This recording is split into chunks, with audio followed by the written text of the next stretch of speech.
श्रीमंती होती, कुणीतरी आपल्यासाठी वाट बघतंय. बघा तुम्ही, असा काळ आपण सगळ्यांनी अनुभवलाय.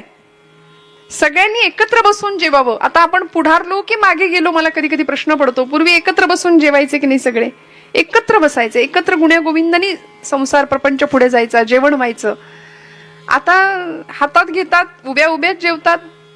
वाढणारं वाकून वाढायचं, जेवणारं खाली बसून छान अशी पंगत बसायची. आता वाढणारा माणूस उभा आहे एका जागी आणि जेवणारा माणूस फिरत फिरत इकडे तिकडे जागा मिळते का कुठे बुफे है की नाही? काय सुंदर प्रपंच असावा. सावित्रीबाई सांगतायत, धनी चला बरं आता भोजनाला बसूया, सोडा बैलांना मोकळं करा.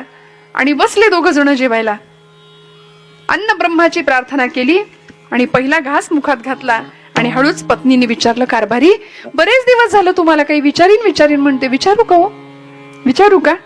सावतोबा म्हणतायत, अगं कारभारने विचार की, काय विचारायचंय तुला? धनी अहो बरेच वर्ष झाली, आता आपल्या लग्नाला जवळजवळ 8-10 वर्ष झाली. आपल्याला छोटी मुलगी आहे, नागू नावाची, नांगीता तिचं नाव बरं का. आणि आपण एवढ्या 10-12 वर्षामध्ये मी तुम्हाला कधीच बघितलं नाही पंढरपूरला गेलेले. गळ्यामध्ये तुळशीची माळ आहे, कपाळाला गोपीचंदन आहे, बुक्का लावता, कायम विठ्ठल विठ्ठल विठ्ठल विठ्ठल स्मरण करत राहता, पण पंढरपूरला कधी गेलेलं मी पाहिलं नाही. का बरं? मला त्याचं कारण सांगाल? सावतोबा म्हणतात, कारभारने हा प्रश्न आहे तुझा, देतो तुला उत्तर. भोजन आटोपलं आणि अन्नदाता सुखी भव आशीर्वाद देऊन हात धुतले. बैलांच्या जवळ आले, बैलांवरती एक अशी थाप मारली मस्त आणि सांगितलं, हे बघ कारभारने, माझा पांडुरंग फक्त विटेवर आहे असं का ग वाटतं तुला? नाही नाही, चराचर सृष्टीमध्ये त्याची व्याप्ती आहे. एको देवहा सर्वभूतेषु गूढः, सर्वव्यापी सर्वभूतांतरात्मा, स्थिरचर व्यापुनी जो जगदात्मा दशांगुले उरला. प्रत्येक चराचर सृष्टीमध्ये त्याचं अस्तित्व आहे.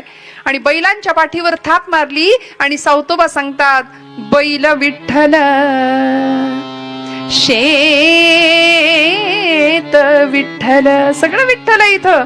बैल विठ्ठल, यांना माहिती, बैल विठ्ठल शेत विठ्ठल विश्व विठ्ठल गे, सर्व चराचर सगळीकडे विठ्ठल भरलाय. विटेवरच्या पांडुरंगाला बघण्याकरती गेलो काय आणि नाही गेलो काय, हे तत्वज्ञान यांना कळतं. समाधानाने रुक्मिणी आईसाहेब पांडुरंग निघून गेले पंढरपुरामध्ये. आणि आता बायकोला तत्वज्ञान सांगितलं, तिचं समाधान झालं की मी पंढरपूरला का जात नाही.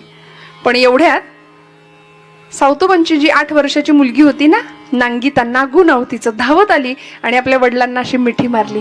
मागून खांद्यावरती बसलेले होते, अशी